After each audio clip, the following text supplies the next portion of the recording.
Si os parece, vamos a pasar a la segunda parte de casos prácticos, que yo creo que a lo mejor algunas de las preguntas podrán ser contestadas con el tema de los casos prácticos, y si no, cuando finalicemos continuaremos con la fase de preguntas. Bueno, vamos a empezar con los casos prácticos porque llevo mucha variedad y tengo que explicarlos poco a poco.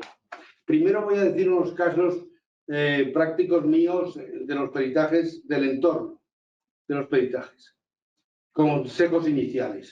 Primeramente, te debes de estudiar las líneas generales del proceso para el cual solicitan su pericia.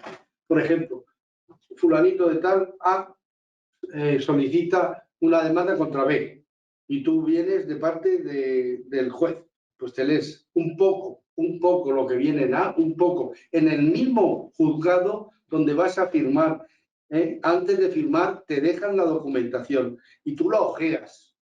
La documentación no suele ser amplia, pero no tanta. Y tú la ojeas un poco y ves, bueno, pues mira, esto es de control de calidad. Bueno, pues yo sé, porque he estado haciendo control de calidad toda mi vida y sé de esto. Y dicen que este lo ha hecho mal y este lo ha hecho bien. Esto más o menos lo controlo. Y entonces ya dices, sí, lo acepto. Con un examen de conciencia contigo mismo. No como el caso que os comenté antes, de que uno se presentó, cobró y no sabía ni bajo la idea de aquello de que le pedían. No solo emitir un informe pericial sobre el asunto, ese es el tema. El escribir, bueno, tú buscas datos y es fácil. Aquí el problema está si estás preparado para contestar las preguntas que justifiquen el informe. Y no las preguntas del abogado si tú vas de una parte, de tu parte, porque serán preguntas fáciles, sino las preguntas dirigidas por los peritos de la parte contraria y los abogados. Las hacen los abogados, aunque sean de los peritos. Y te van a hablar sobre su experiencia en el tema. Te van a decir los puntos débiles del informe, tus puntos débiles del currículum. Oiga, usted pone aquí que ha hecho bacteriología, pero ¿qué sabe usted de bacteriología? Ya contaré un caso práctico. Explicaciones. A veces los jueces quieren que les des alguna explicación técnica de carácter general y que no conste en las actas. Eso es una perfecta técnica. Por ejemplo, la juez del Tribunal Supremo que era una sal, un principio activo que hablábamos de la sal, que si era la sal de la cocina. Entonces, era muy simpática aquella jueza. Y nos fuimos a un lado. Y yo le dije, pues es la unión de ácido y base. Y no lo entendía. ¿Y qué es un ácido? ¿Qué es una base? Yo digo, Dios mío, aquí tengo que hacer un curso de farmacia. Entonces, puse una mano así, ¿me veis? Puse otra mano así y hice así. Esto es una base, esto es un ácido y esto unidos forman una sal. Dijo, ya. Entonces, un producto que es una sal es la mezcla de un ácido y una base. Perfecto. Se hagan usted el aprobado. Esto te lo dicen muy a menudo porque no tienen ni idea. Y es que es lógico. Un abogado del Estado me preguntó que cómo la vacuna de la gripe, que era un juicio, que cómo él se tomaba todos los años. ¿Cómo se llama el producto de la gripe? Un químico, uno de estos que... No de la gripe, sino cualquiera, para el catarro. Frenador.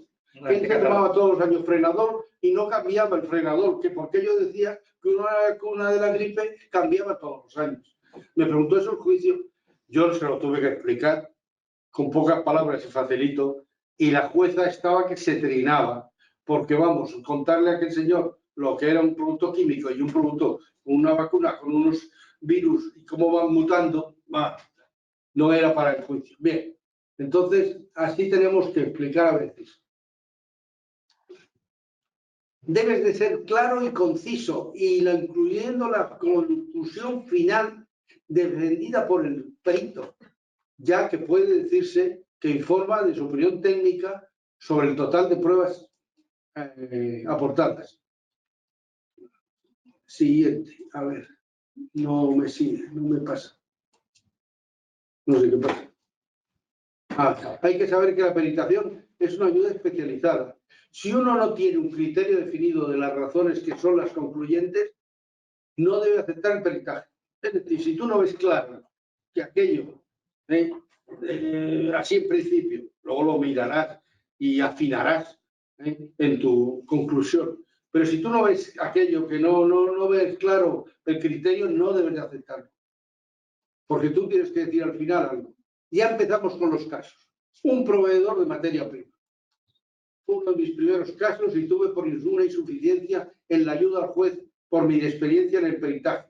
Yo fui por perito por parte del juez.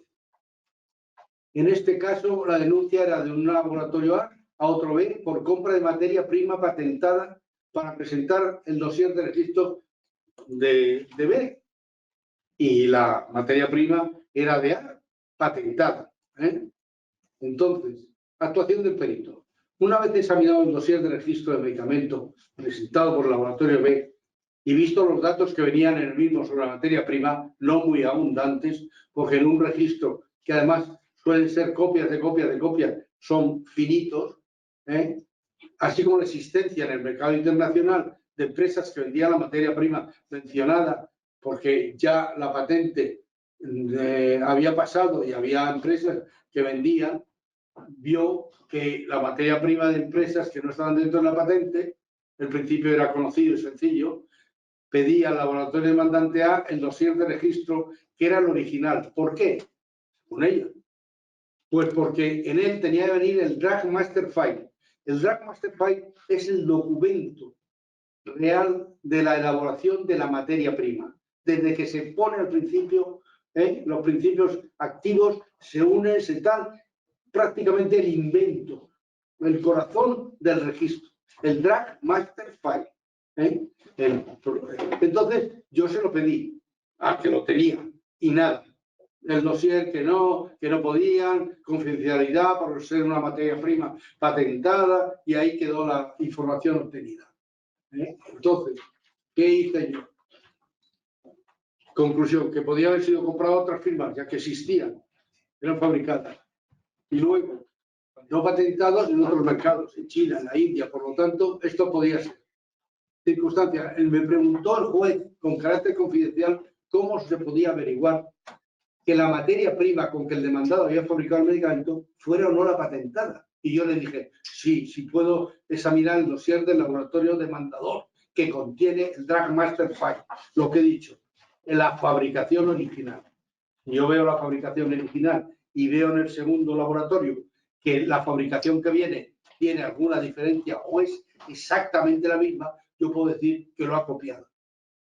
Entonces, le dije que podía ser o no, que solicitara a la agencia el ver ambos dosieres y quién era la persona que llevaba los temas en la agencia. O sea, el contacto lo di perfectamente, pero no, fui insuficiente. ¿Por qué? Pues porque fue incompleto. Yo le tenía que haber dicho al juez lo que hice luego otra vez, que ordenara a la agencia que me dejara comprobar los dos dosieres con sus dos Master File. Y así, apoyándome en la comparación de los mismos, podía haber visto si estaban copiados o no. Le dejé al juez el nombre, el apellido, pero el juez, ¿cómo después de tantas cosas que tienen miles, cómo se va a poner a escribir? Yo tuve un problema con un laboratorio que ocurrió esto, algo parecido, no esto exacto, y le dije, ya con experiencia, le dije al juez que me hiciera una carta, claro, la agencia a mis órdenes. Vamos, como me conocían mucho, me dijo, José Manuel, ¿qué haces aquí preguntando por esto? ¿Tú qué pintas aquí? Yo es que vengo de perito de un juez y entonces necesito ver si este laboratorio ha cometido ilegalidades en el transcurso de los últimos 5 años. Y entonces me sacaron todo y me lo dieron todo. O sea, yo tenía que haber hecho eso. El caso de la evaluación de la agencia como novedad terapéutica de un medicamento y el mismo, por el mismo laboratorio, en su dosificación pediátrica, no. La novedad de los terapéuticos de un medicamento tiene precios altos y libres. Cuando no es novedad terapéutica, tiene unos precios congelados. La experiencia del perito fue muy importante para despejar dudas. Fui perito por parte del juez y llegó a Tribunal Supremo. Era una multinacional que no comprendía por qué la agencia del medicamento había dado al original como medicamento original y al pediátrico no.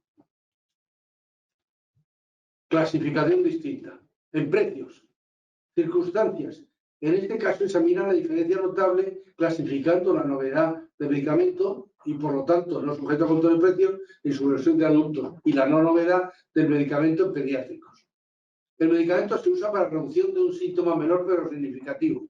Era una mejora galénica, pero la mejora galénica sí es importante porque era un jarabe que permitía ser administrado con mayor intervalo de tiempo y en niños era muy importante. Porque claro, si tienes que levantar a la mitad de la noche, cada 4 horas a un niño y darle una jarabe y luego a las 8 de la noche, a las 8 de la madrugada, otra vez, resulta que ni duermes tú ni duerme el niño y es un desastre. Por lo tanto, era un avance, una mejora galénica importante. Bueno, el juez no entendía esta diferenciación entre el original y yo, ni el perito tampoco. Y fue un abogado del Estado. La agencia consideraba el fármaco pues distinto. Aquí me podían... Bueno, lo voy a ver. La legislación europea en ese momento estaba cambiando para los medicamentos pediátricos y los ensayos clínicos. ¿Por qué? Porque ya actualmente los ensayos clínicos en pediátricos hay que hacerlos. Y entonces no se hacían. Se hacían, en ese momento así, yo estaba al día en noticias o registros y sus modificaciones. Entonces, la regla que existía en mundial era basada en 3 cosas muy sólidas. La talla del peso de un individuo, claro, un niño de entre 10 y 12 años pesa una forma, las tablas de tallas, la altura y las tablas de edad. Las 3 cosas eran muy interesantes. Mezcladas te podían dar perfectamente el carácter de pediatría. Vamos a ver. Estos métodos pueden ser mezclados, ya que de esta manera hay más seguridad en encontrar la dosificación adecuada. Y así lo hacían numerosos laboratorios. Está referenciado en la bibliografía. Como por ejemplo, supongamos que la dosificación para adultos es una cucharada de 1 gramo cada 8 horas y queremos saber cuál sería la dosificación para niños de 10 a 14 años. Dependiendo, teniendo en cuenta edades, tallas y pesos, se puede calcular que la cantidad, por ejemplo, de líquido es, aquí hemos puesto 0,70 gramos, ¿vale? Perfecto. Eso lo dices, lo das como dosificada, perfecto. Esta prueba demuestra la estrecha relación entre ambos medicamentos. Uno tiene una dosificación y el otro, para niños menores, otra. Las advertencias de los ligeros, las fichas técnicas eran idénticas. Solamente decía en los ligeros efectos secundarios, era un producto fácil, en la podridón geriátrica, perdió en pediátrica porque los niños son pequeños, si le da usted mucho tiene que dejarle de dar, etcétera, etcétera, pequeñas variaciones. Entonces, conclusión, tanto el producto para adultos como el para pediatría era igual. Si el primero era una novedad, el segundo también. Lo único que cambiaba era la dosificación. El abogado de la agencia me preguntó todo por hondo de dónde había sacado los datos presentados y el perito comentó que de la propia agencia, que tiene una página web que la puede consultar él mismo. Se cayó en ese momento y no hubo más comentarios. Le dieron la razón al laboratorio. A ver, el caso de la patente. Una multinacional poseedora de un medicamento con una patente acusó a 16 laboratorios de copiar su medicamento. En este tardé un mes, como os dije, y cobré una sustanciosa cantidad. Ya no me acuerdo, pero más de las 20.000 euros, desde luego. Lo digo para la que me preguntó antes, pero claro, también hay otros que son de 1.000 euros, 800, depende del tiempo que tarde en hacer. El ranking, digamos, va de 1 a 8. Circunstancias especiales. El laboratorio denunciante requería también la suspensión cautelar de los otros 16, con lo cual le dejaban de vender el producto. El producto era de unas ventas enormes. Y lo denegaron un juez. Dijo que no. El perito iba por parte del juez. El juez me dijo, por favor, yo soy un juez novato, recién llegado. Por favor, usted me tiene que dar un dictamen exacto. No me puede decir ambigüedades, porque yo me voy a basar en lo que usted me diga. Aquí había 16 millones de euros en juicio y las ventas de estos productos eran de 100 millones, 80 millones, porque era un número 1 en ventas en España. Entonces yo le dije, no se preocupe que yo a esto le meto. Hay que tener en cuenta si la patente protege o no en ese momento el medicamento y si consecuentemente los posibles imitadores han vulnerado la protección. Claro, una cosa es la protección. La Oficina Europea de Patentes, que tiene aquí en España, en Alicante, una oficina europea, tiene como misión tanto proteger al autor del invento de sus imitadores como comprobar que esa protección no es eterna. O sea, aquí no puedes parar. Y claro, todos usan trucos para tratar de que en vez de 10 sean 20 años. ¿Por qué? Porque estoy ganando dinero yo solo. Los que presentan la patente original tratan, una vez pasado el tiempo de protección, de prolongar el mismo añadiendo algo. Y esta gente añadió un método de fabricación nuevo. Entonces, la patente se presenta, pero cuando tú presentas una patente, y en este caso era la ampliación de la patente, un método de fabricación original y nuevo, la oficina presenta una segunda ampliación y establece una serie de correspondencia oficial que dice, oiga, ustedes, ¿qué dicen aquí? Pónganme más extenso esto de cómo se fabrica, por ejemplo, o póngame un diagrama para ver cómo se fabrica. Y entonces yo contesto, sí, no, tal. Entonces, en ese momento, el laboratorio multinacional no había presentado ese histórico, pero los 16 laboratorios sí lo habían presentado, el histórico. Y en el histórico había algo interesantísimo. Para eso hay que leerse todo, ¿eh? Por eso digo que estuve un mes. Tan interesante que decía, oiga, aquí usted dice que hace unos pellets. Unos pellets son unas bolitas. Bueno, entonces lo sabemos todos, que estamos entre compañeros. Entonces decía, estos pellets, decía en el histórico, tengo que seguir exclusivamente la documentación oficial. Yo no me puedo salir de ahí. Está basado en la presencia del perito y los documentos. El estudio de la documentación hizo comprobar al perito que el laboratorio insistía en su correspondencia que el nuevo método era muy original y único. Y en esto me basé. Los demandados se decían diciendo que la prorrogación de la patente no era legal porque no era un método muy original y único. Entonces, el medicamento estaba en forma de bolitas, pellets. El perito se estudió todos los sistemas descubriendo que en la fecha en que se presentó había 10 métodos diferentes de fabricación de pellets. El pellet es una bolita que mantiene el principio activo de los siguientes. Esa es la definición de pellet. Por lo tanto, si tú tienes una bolita que es exactamente igual, pero la has fabricado de otra forma, es distinta. Así, los documentos presentados por estos señores, el original, digamos, tenía otras 10 métodos distintos que habían utilizado los otros que eran acusados por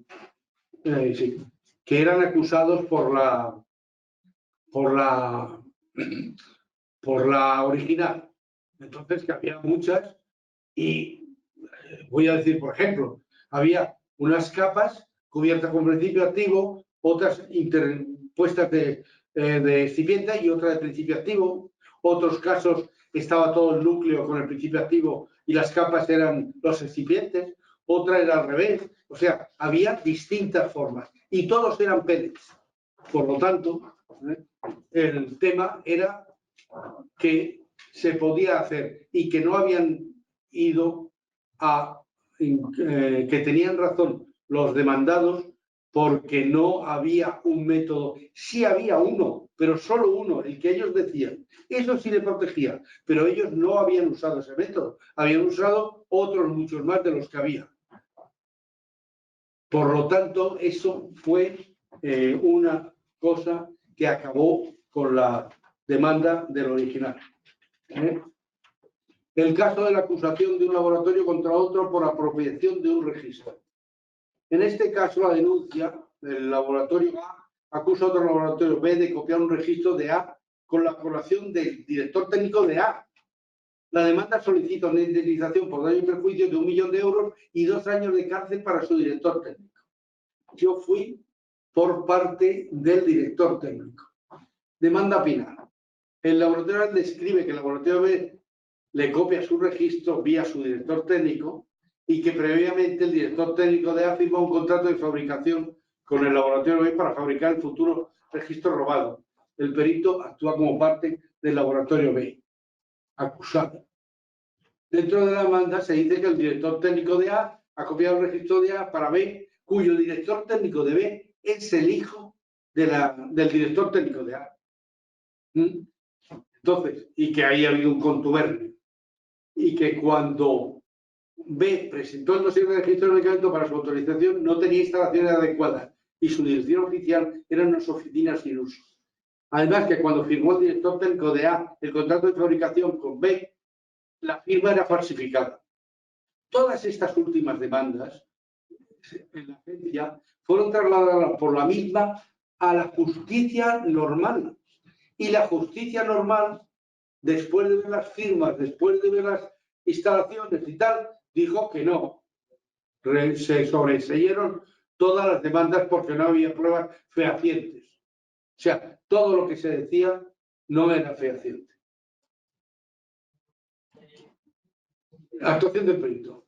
El perito centró su actuación en la parte técnica del juicio.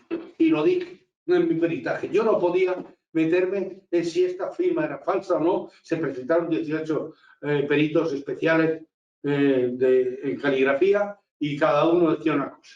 Yo eso no me meto. Yo no soy perito en eso. Pero yo voy a ver cómo se ha actuado con el registro, con el dossier de registro. Y fue el siguiente. El registro, el B lo compró a un laboratorio C, distinto totalmente de A. No tenía relaciones de nada.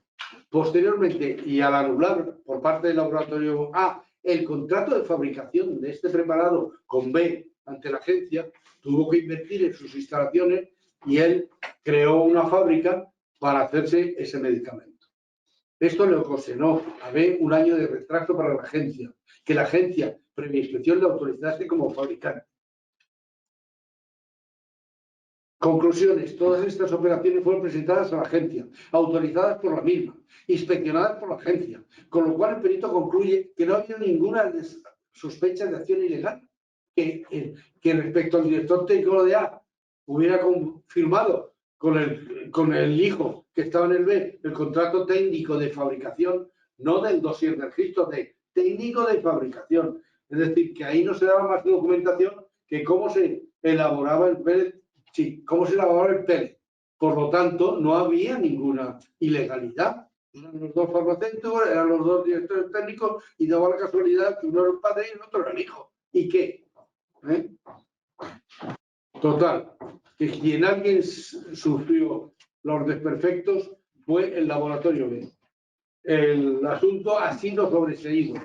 Este juicio ha tardado 5 años en llegar a su fin y al final ha sido ganado por el laboratorio B. Caso de almacén de distribución y un laboratorio.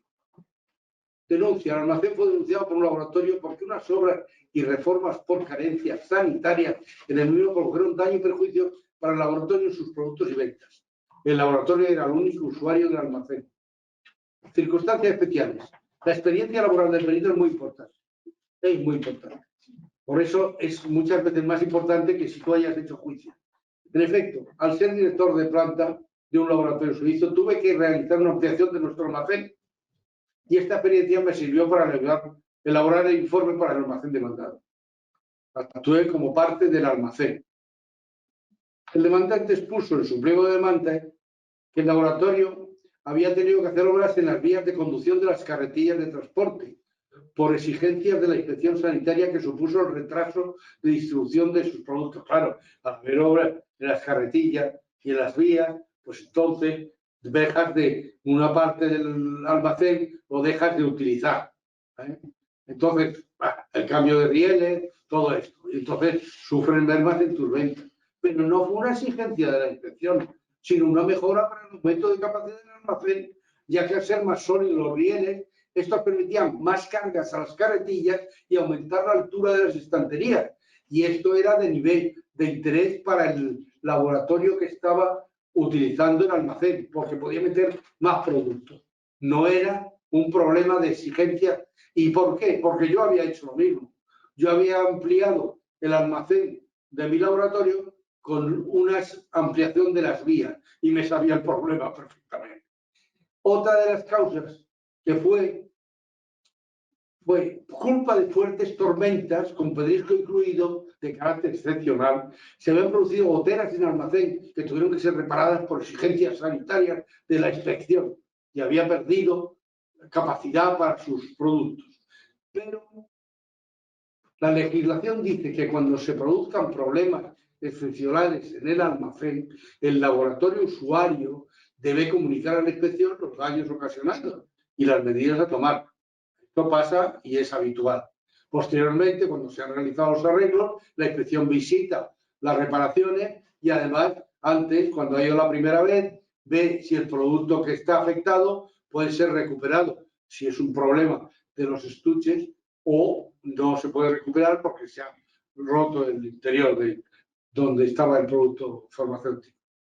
Y da su acto por escrito. Cuando termina el perito, solicitó las actas de la inspección que dijeran los efectos ocasionados y cómo el laboratorio no había escrito a la agencia sobre un incidente, debido a que por lo descrito en el arreglo del techo, los desperfectos habían sido mínimos y no habían afectado ni a los medicamentos, ni a las materias primas, ni a nada. No existía ningún acta. El laboratorio había seguido vendiendo. Era una excusa más para no pagar. Conclusión, el perito consideró que no era justificable la demanda contra el almacén por daño y perjuicio y se ganó el juicio. El caso de la demanda de un laboratorio contra la Dirección General de Farmacia por la bajada del precio del mismo. Este es el caso que fue al Supremo. El laboratorio demanda a la Dirección General de Farmacia por la creación de un grupo terapéutico y la bajada del precio del mismo. Circunstancias especiales. La política de la Dirección General de Farmacia es sacar una orden ministerial cada año, bajando los precios de los medicamentos que están dentro del marco de la seguridad social. Se van creando grupos terapéuticos de medicamentos esencialmente iguales y se les dice que estos, como son esencialmente iguales, punto, tienen que tener el mismo precio y lo bajan. Estos grupos terapéuticos siguen un listado de ATC, Código de Clasificación Anatómica de la OMS. Estas órdenes ministeriales de la Dirección General de Farmacia llevan varios años de forma regular. Yo fui por parte de la jueza, Tribunal Supremo. Actuación del perito. ¿Qué hizo el perito? Estudiarse las órdenes ministeriales y la legislación. Pero miren ustedes por dónde me leo la legislación de la clasificación de medicamentos de la Organización Mundial de la Salud y me lo leo cuidadosamente y veo que en el prólogo existe una resaltada, una observación que dice que este listado de principios activos de medicamentos se utiliza con fines estadísticos para conocer el consumo de los mismos en distintos lugares del mundo, pero nunca se podrá usar con fines relativos a precio. Así de taxativo. Ante esta nota, el perito dijo, pues, las órdenes ministeriales que saca el ministerio son ilegales, porque la OMS dice que no se puede utilizar ese mismo listado. Entonces, a partir de eso, analicé el otro argumento, que era un grupo terapéutico. Daba la casualidad de que, en este caso, el preparado era biológico, que se extrae de un germen bacteriano cuya toxina se utiliza para casos de ictus. Es un producto que se usa también en cosmética para quitar arrugas, no digo más. Pero todos sabemos de qué se trata. Bueno, pues este se usa en toxinas en cantidades grandes para ictus, epilepsias, parálisis faciales, parálisis de medio cuerpo, etcétera. O sea, que esto es un principio que se usa mucho más caro que el que se usa en cosmética. Son distintas bacterias de la misma familia y la misma familia tiene varias especies. Las toxinas se sacan de ellas y por lo tanto son diferentes. Y por lo tanto su potencia se mide en unidades de distinta definición. Cada laboratorio tiene sus unidades y las mide así por su laboratorio. No puede ser un producto con unas unidades internacionales, porque este ha salido de la cepa A, de la B el otro, la C, el otro, y son distintas. Como Hasan es el vivo, cada uno tiene sus cosas. Por consecuencia, no es posible la sustitución de un fármaco por otro en el caso de su uso. Es imposible. O tú empiezas con una cosa en un ictus, imaginemos, y cambias a otro fármaco con otras unidades y puede que el ictus que se haya quitado vuelva o se reproduzca más fuertemente. No puede ser. Resultado, no forma un grupo terapéutico según las normas que dicen que cada uno podría ser cambiado un producto por otro. Es una de las normas esenciales de los grupos terapéuticos. En este caso no puede ocurrir esto. Consecuencia, que ni era un grupo terapéutico lo que habían formado, ni seguía un listado de principios activos. En el caso, la jueza reunió con 5 jueces del Supremo más como asesores. El tema tenía mucha viga y yo tenía mucho interés en saber cómo iban a contestar. Las consecuencias del dictamen final, si seguía el criterio de informe pericial, se tendrían que anular todas las órdenes ministeriales y sus bajadas de precios de años, de más de 10 años. La resolución explicada fue la siguiente. En efecto, no era un grupo terapéutico. Se habían reunido. ¿Cómo? Nada, no era. No se podían sustituir. Y el listado, en efecto, tiene razón. La OMS no lo admite, pero por interés nacional sanitario se desestimaba el recurso. Sin más comentarios. El laboratorio, yo le aconsejé que lo presentara a la justicia europea, al Tribunal de Justicia Europea, porque era tan sangrante, pero sin comentarios. El caso de una máquina, de una empresa de proyectos que demanda un laboratorio por impago de una maquinaria. Denuncia. La empresa de proyectos demanda un laboratorio por impago de maquinaria comprada al final del proyecto. Es un laboratorio pequeño que está haciendo unas obras y pide un proyecto y las máquinas, todo completo, a una empresa de proyectos. El laboratorio se niega a pagar una maquinaria que ha adquirido dentro del proyecto, aludiendo a los grandes retrasos que ha sufrido el mismo por culpa del desconocimiento de la empresa de proyectos. Al mismo tiempo, el laboratorio es acusado por otro juzgado por ventas delictivas, que no tiene nada que ver con eso. Perito por parte del juez. Es fuera de Madrid. La causa tuvo lugar fuera de Madrid. Al llegar el perito a la ciudad para efectuar una inspección de comprobación de la maquinaria aludida, se encontró con el bloqueo de las mismas por la policía judicial, la Guardia Civil, no sé qué, que no me dejaban pasar. Entonces me tuve que ir al juzgado, hablar con el juez, entonces me tuvo que hablar el juez con el otro juez y me dieron una autorización escrita para poder revisar la maquinaria. La pobre directora técnica estaba horrorizada por todo lo que estaba ocurriendo. Cuando vio el segundo perito, la pobrecilla me dio una lástima espantosa. Yo traté luego de aconsejar la actualización. Bueno, yo vi aquello y comprobé que la existencia de las máquinas estaban en sus instalaciones, que habían funcionado perfectamente. Y pasé a examinar los retrasos en el proyecto denunciados por el laboratorio. En el proyecto inicial se encontraron 2 defectos graves no previstos y que el laboratorio encontró al llamar a un experto en instalaciones independientes. No se fiaba, veía que aquello iba mal y entonces llamó a un experto. Y en efecto, el experto encontró que el edificio estaba desarrollado en 2 plantas y solo se había realizado un ascensor montacargas que tenía que compartir los empleados del piso superior, control, administración, etcétera, con los materiales, cosa que la ley prohíbe tajantemente. Por lo tanto, hubo que crear un espacio nuevo para un ascensor para el personal, con lo cual se tuvo que reestructurar el espacio. Y además se encontró que las instalaciones del empaquetado se habían olvidado de crear el espacio suficiente que deben de tener para el trasiego de palets con envases, estuches, alrededor de las cadenas de envasado. Claro, al no haber espacio, no podían caber. Entonces, ¿qué hicieron? Pues tuvieron que reestructurar también ese otro. Eso fue 6 meses de retraso. Toda la razón del mundo. Mínimo de 6 meses. Yo creo que fue más. Perdón. Claro. En la finalización del proyecto. Conclusión. El perito, una vez estudiada toda la documentación, dio la razón al laboratorio por los prejuicios ocasionados por la empresa de proyectos. ¿Veis cómo tenemos que tomar de las 2 partes la parte de uno y de otro, usted tiene toda la razón. Y el perjuicio existe, pero usted no puede dejar de pagar una máquina a la empresa, que además estaba ya entregada y en perfecto funcionamiento. Usted lo que sí puede es presentar otro juicio por el retraso y los perjuicios, y eso es legal, pero cobrarse así no es legal, es ilegal. Por lo tanto, teniendo ustedes la razón, no tenían la razón. El resultado es que, teniendo la razón, se había tomado la justicia por su mano. Este es muy interesante, me imagino, para los colegios.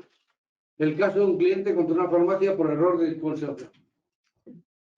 Denuncia. Un cliente presentó una denuncia contra una farmacia por un presunto error de dispensación, solicitando daños y perjuicios debido a la mala praxis y supuestos efectos secundarios graves. No me lo suba tanto que no puedo. Sí, bueno, lo tengo aquí. Como tengo que mirar la pantalla, la paciente era una clienta habitual. Vale. La paciente era una clienta habitual que compraba sus medicamentos en esta farmacia. Es una enferma crónica desde los 14 años que padece diabetes tipo 1 y necesita tratamiento inyectable. Presentó como pruebas el ticket de compra del día de autos, así como un informe del hospital donde fue tratada de sus efectos secundarios. También presentó una declaración de una persona que la acompañaba en el momento que presentó el efecto secundario. El perito actúa en nombre de la farmacéutica dueña de la farmacia afectada.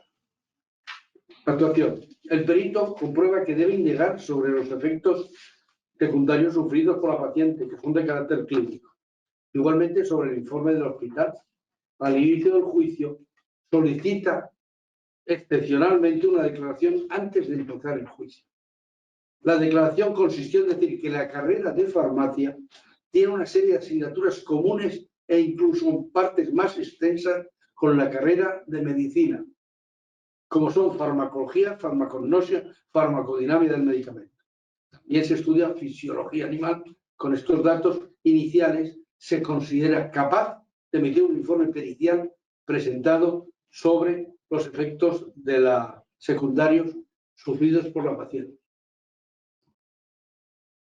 El perito describe tal que, según la información presentada por la acusación, al ser diabética desde los 14 años, en ese momento tenía 35, que conoce su enfermedad, necesita un depósito de insulina de efecto rápido y otro de efecto lento, para ponerse según sus necesidades. Por ejemplo, para cenar y después de irse a la cama, se debe poner, según las indicaciones médicas, una inyección de insulina lenta para controlar la glucemia nocturna. La paciente fue de viaje a Marbella en compañía de una amiga y después de cenar, estaban hablando y cenaron, se inyectó una dosis de insulina rápida, por error, según ella, de la farmacia que le había vendido la dosis de insulina. Al comprobar su amiga que empezaba a hablar de forma alterada, que es uno de los principios cuando tienes una hipoglucemia, y conociendo los síntomas de un ataque de hipoglucemia, llamó inmediatamente la amiga, muy bien, a una ambulancia, y antes de llegar esta, proporcionó a su amiga unos caramelos para paliar el efecto de la insulina. Muy bien. La amiga actuó perfectamente. La ambulancia confirmó la solución dada por la amiga, la trasladó al hospital, que no vio ninguna necesidad de su internamiento, pero por seguridad la ingresó hasta el día siguiente la paciente, y que la paciente salió por su propio pie.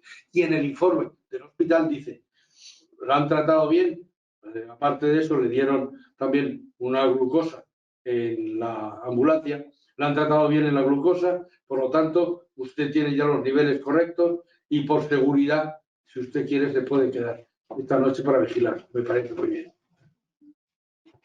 El informe del perito se inició con la demostración, primero, de que la industria farmacéutica distingue perfectamente las plumas de insulina lentas de las rápidas, tanto en colores, dos colores distintos, en advertencias en el prospecto. Tenga usted cuidado, no se mezcle una con otra, no ponga cuando tiene una que ponerse o la otra.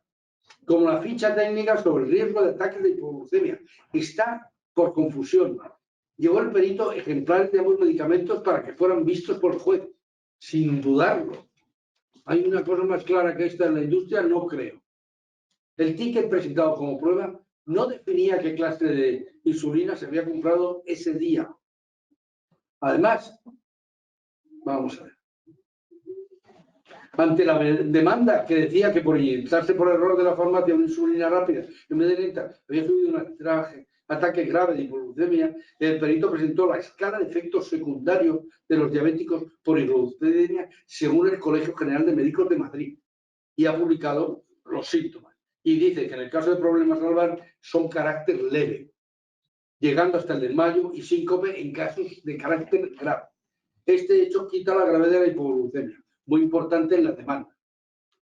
El perito concluyó que una paciente experta de 14 años a 35, que tiene en su casa, tiene un depósito de insulinas rápidas y lentas, que compra una serie de ellas, que no sabemos, con sus correspondientes colores en las casas externas, que lleva desde los 14 hasta los 35 años poniéndose las rápidas y las lentas de colores distintos, sabiendo perfectamente, hizo una dosis rápida en vez de la lenta por error personal. Comentarios míos, fuera del juicio. Esta señora estaba comiendo y bebiendo con su amiga y estaban hablando de lo que fuera y se le fue la olla al cielo. Entonces, no fueron graves, porque le dijeron al hospital que no fueron graves. Y no muestra efectos de ningún tipo y que queda ingresada por precaución. Considera que se debe sobre el cargo de indemnización a la farmacéutica. Le pedían 20 y tantos mil euros. El caso fue resuelto favorablemente a favor de la farmacéutica. Y cuando uno de los peritos de la parte contraria me acusó de primera, con malos modos, ¿cómo usted, un farmacéutico, puede decir y ser capaz de diagnosticar toda la parte clínica de una enferma? Y entonces se levantó la jueza como una fiera y dijo, oiga, este señor ha explicado por qué puede hacer un peritaje, porque tiene conocimientos suficientes para esto. Y luego la parte de efectos secundarios se ha apoyado en el Colegio de Médicos de Madrid. Por lo tanto, usted no ha escuchado ni se ha leído el informe. Haga el favor de sentarse y no volver a hablar. No volví a hablar. Este fue una satisfacción personal. El caso del laboratorio que despidió a su director técnico, cosa que también el director técnico presenta una denuncia contra un laboratorio en el cual ha trabajado muchos años por despido improcedente y pago de indemnización. El director técnico recibe la carta de despido por, según su director general, incompetencia en el desempeño de su labor.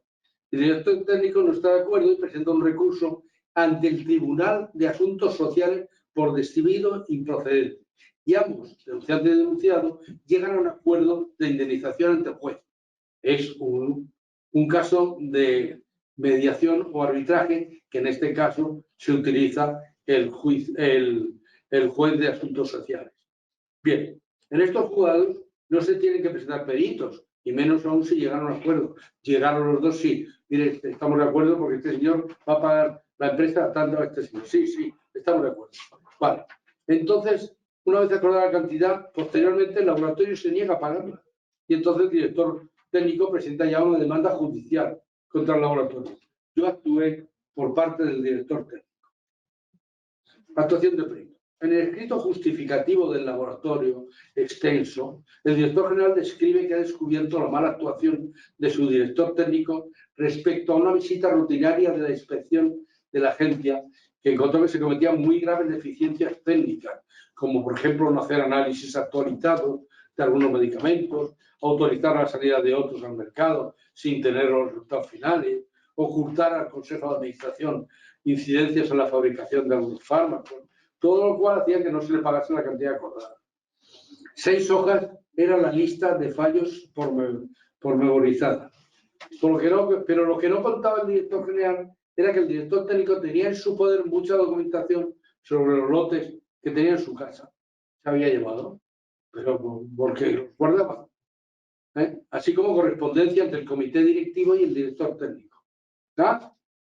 Y esto, de entrada, el director técnico presentó las actas de la visita de inspección que, según el director general, habían demostrado la mala praxis del director técnico, viéndose que todas las incidencias era una inspección rutinaria de las habituales que hace al cabo de un año, pues la dirección, agencia del medicamento, viéndose que todas las incidencias eran de menor importancia y algunas mayores se arreglaron con una serie de documentos que podían escribirse fácilmente.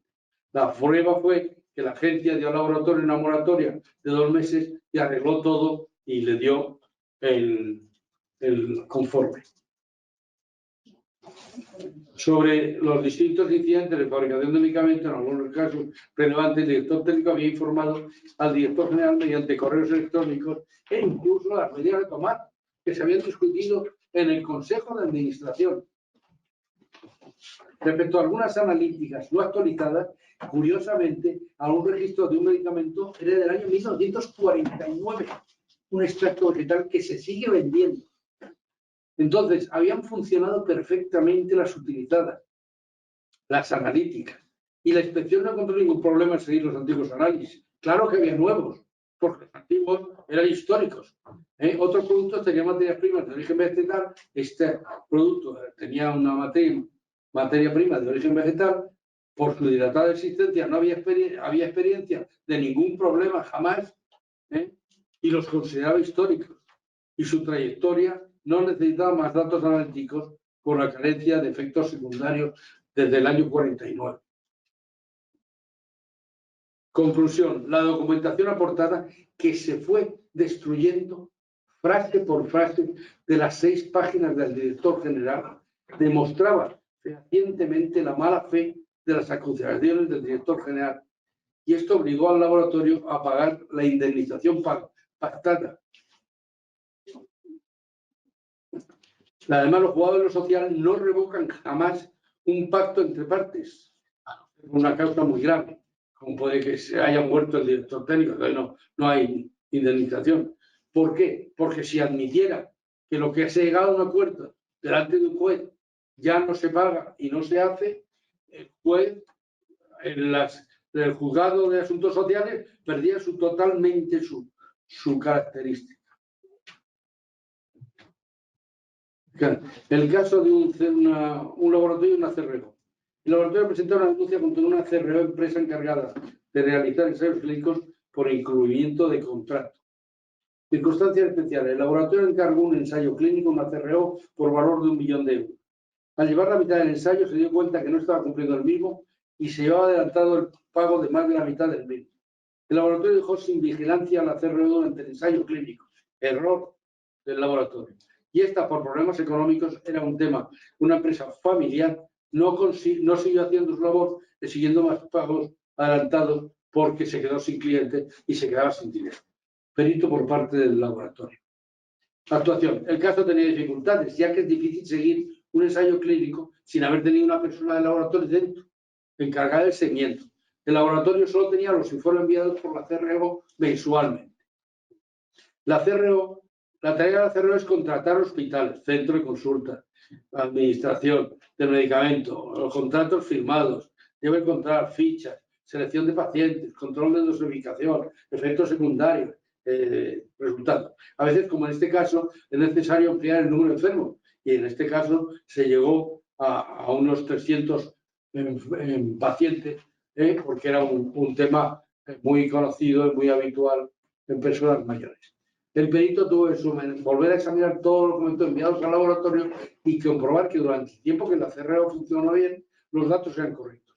Y la progresión del ensayo iba adecuadamente, pero en un momento dado pidió material adelantado, que se le iba dando, porque hasta el tercer pago no se dio cuenta el dueño del laboratorio que había enviado más de la mitad sin recibir nada más. El laboratorio pidió una inspección a la agencia y vio que ambas entidades no habían actuado correctamente.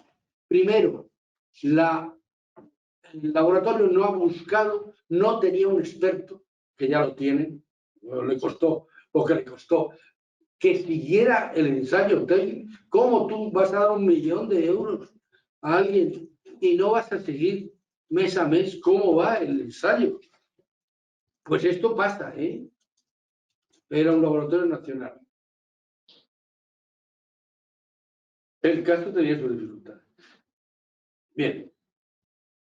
El laboratorio solo tenía las enfermedades Informe enviado por la CRO. No, esto voy para atrás. Vamos a ver. Bien. Menos mal que había dos empleados de la CRO importantes que se han ido en medio del ensayo por desacuerdos con la misma, que actuasen como testigos en el juicio. Uno era el responsable médico del ensayo, importantísimo, y otro la controladora de datos del mismo. ¿Por qué? Porque no les habían pagado. ¿Por qué? Porque estaban quedando sin dinero y se lo quedaban ellos. Total, estos empleados eran cualificados, críticos y demostraron que había falta de datos a partir de una fecha de los que coincidía con los correos en los cuales el director del laboratorio se quejaba de falta de información y amenazaba con no seguir pagando. Los demoledores informes de ambos empleados que trabajaban en el ensayo, no había elemento de trabajo, cuadernos, no había viajes a los centros de control, nada. Pudo colaborar que la responsable era la CERCO.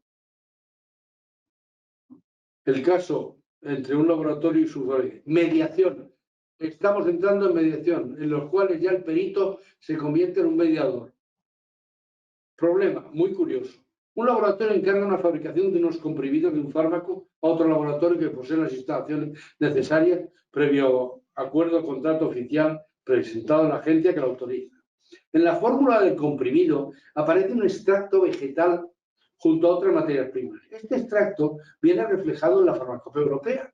Perfecto. Bueno, vigente en el momento del contrato. Perfecto. Al pasar el tiempo sale una nueva edición de la farmacopea. Y miren por dónde este producto vegetal ha cambiado, disminuyendo el porcentaje aceptable de impurezas en ese extracto. No se da cuenta nadie. Esto implica que se debe reducir la cantidad de extracto para no superar las nuevas exigencias legales. El perito es contratado para ejercer la mediación en el tema de quién es quién el culpable y quién debe de pagar los resultados. Ambos laboratorios se comprometieron a respetar la sentencia del informe pericial del mediador. El perito leyó el contrato técnico firmado por ambos, observando que en el caso del titular, el que había encargado la fabricación, figuraba que entregaba la documentación que cómo se debía de fabricar el medicamento y sus análisis durante la fabricación, análisis finales. El laboratorio fabricante aseguraba en su parte del contrato que seguirían las normas de correcta fabricación. Conclusión. Con estos datos expuso sus conclusiones, que fueron las siguientes. El titular debía haber seguido la lectura de todas las nuevas normas legales, porque era él el titular del producto. Por lo tanto, tenía que leerse la farmacopea para todos sus productos que tiene él, porque es el titular, el responsable. Y no se había dado cuenta y les ha comunicado al fabricante. Pero el fabricante, a su vez, tenía que cumplir las normas de correcta fabricación, dentro de las cuales hay una norma que dice que el fabricante debe de seguir todas las analíticas que están autorizadas en el momento que sea. Por lo tanto, ambos laboratorios eran culpables y debían de ser los gastos repartidos a partes iguales. Tuvieron que retirar 4 o 5 lotes. ¿Por qué? Porque estaban fuera de norma y no querían ocasionar problemas. Eso les ocasionó los gastos. El laudo fue aceptado por los dos. Bueno, ya voy a contar inmediatamente. El caso de un laboratorio titular y un laboratorio fabricante. El titular de un medicamento fluorescente para un síndrome menor encarga a un fabricante con instalaciones apropiadas para la fabricación del fármaco. La fabricación mediante un contrato, la documentación del medicamento, el registro incluyendo la parte de fabricación, ha sido comprado con el titular a otro laboratorio. Es un producto muy fácil de una empresa que se dedica a vender registros y se lo vende a un laboratorio multinacional importante que lo quiere como complemento de su medicación y se lo da para elaborar otro laboratorio. Allí el punto crítico era la disgregación del comprimido. Es un comprimido de estos fácilmente disgregados, como el del Redoxon, para que nos entendamos. El titular saca al fabricante que sus instalaciones son insuficientes para esta clase de medicamento y que sus técnicos no conocen esta clase de fabricación, cuando tenían instalaciones muy buenas.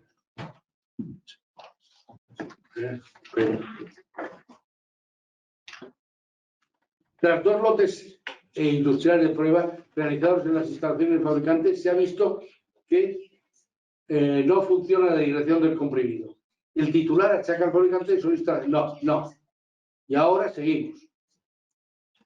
Se solicitó la mediación del perito emitiendo un informe. El perito estudió los datos que venían en el dossier de registro respecto a la fabricación y teniendo que cuenta que para esta clase de medicamento hay 2 puntos críticos, que son el grado y el tiempo de su desecación. Si tiene un comprimido efervescente más cantidad del 2%, puede disgregarse en el mismo estuche en donde está, por muy cerrado que sea. Entonces, ese es un punto clave. Y el otro, el tiempo de desacación. Es lo mismo 5 minutos que 20. Esos 2 puntos. Y en el dossier que se compró por la multinacional no venía ese dato. Decía que se hiciera con desecación apropiada. No decía más. Por lo tanto, el dossier, la documentación, no, la página era correcta, pero no decía los parámetros.